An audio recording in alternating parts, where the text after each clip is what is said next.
Welcome to another Kong Show. Once again, we're with film critic Don Morton at Morton's Movie Mansion. How you doing, Don? I'm doing well. All right. You're going to be reviewing films now playing here in Japan. That's right. And available for rental worldwide. What movies do you have for us this week? We have 4 this week.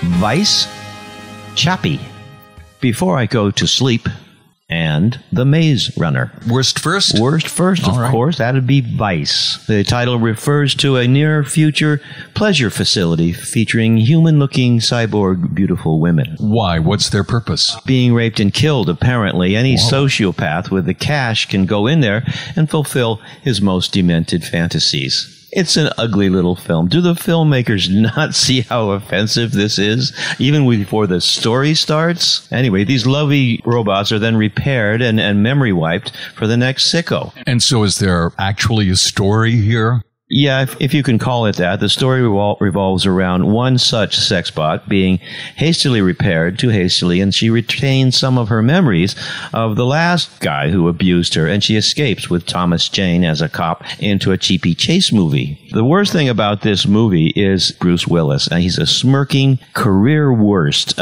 He takes it a step beyond phoning it in as the villain with his maybe 10 minutes of screen time, merely justifying his image on the poster and making you think this is a Bruce Willis movie. Bruce, you should be ashamed of yourself. This is one of the worst movies ever made. I think it got a 12 on the Metacritic meter. And so your advice is to avoid this movie? I would advise you to avoid this movie. Next movie is called? Chappie. What's this about? Well, you remember South Africa's Neil Blomkamp? He was hailed as a visionary in 2009 when he made a movie called District 9. It had a pseudo-social commentary theme, and he recycled that theme for 2013's Elysium. But now that theme is wearing a little bit thin. This is a ham-fisted, eye-rollingly bad misfire about artificial intelligence that has little intelligence, artificial or otherwise. It's RoboCop meets Short Circuit by way of Pinocchio.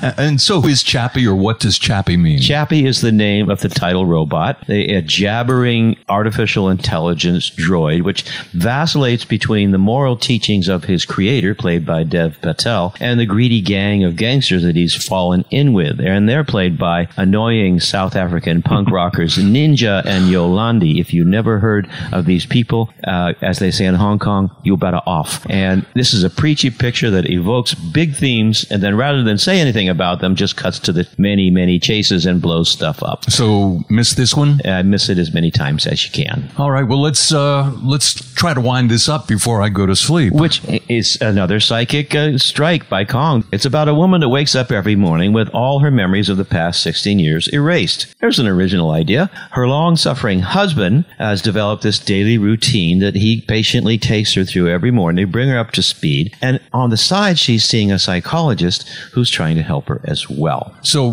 what caused her amnesia? Well, we don't know. And we also don't know if her husband is everything that he seems to be, or if the psychologist is. Worse, we don't really care. So, is this kind of like Memento? It's trying to be, but it's more like 50 First Dates played as a thriller. Ooh. Yeah, not good. Nicole Kidman, Colin Firth, and Mark Strong. These A-listers keep this movie out of the DVD bargain bin, but they don't make it all that memorable either. And the last 5 minutes is an unforgivably sappy coda to wind things up. I'm sorry. That sounds amazing. You did it again. Huh? It is amazing because the next movie is called The Maze Runner. Oh. What we have here is, two-thirds of a perfectly serviceable Hunger Games wannabe. The cast is full of cute, appealingly hunky guys, expressly tailored to put young adult girl bums in seats. Okay? Starts out, this guy, Thomas, wakes up memory wiped in a mysterious place called The Glade. And so what is The Glade? Well, you'll see it on the posters. It's a large, isolated area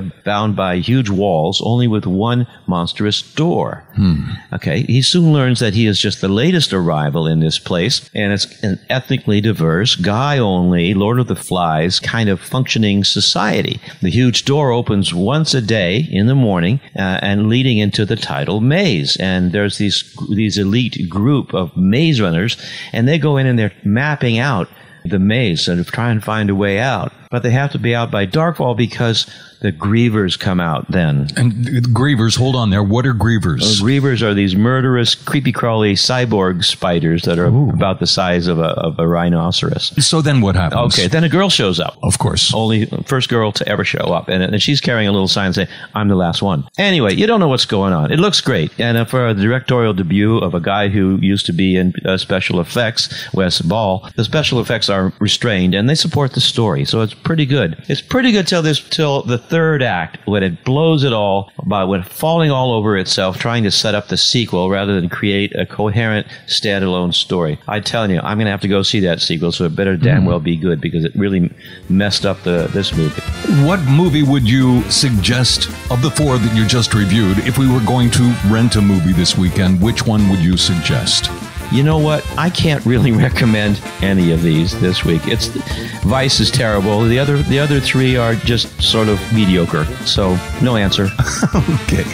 Don Morton, courtesy of Metropolis Magazine, thank you very much. Thank you.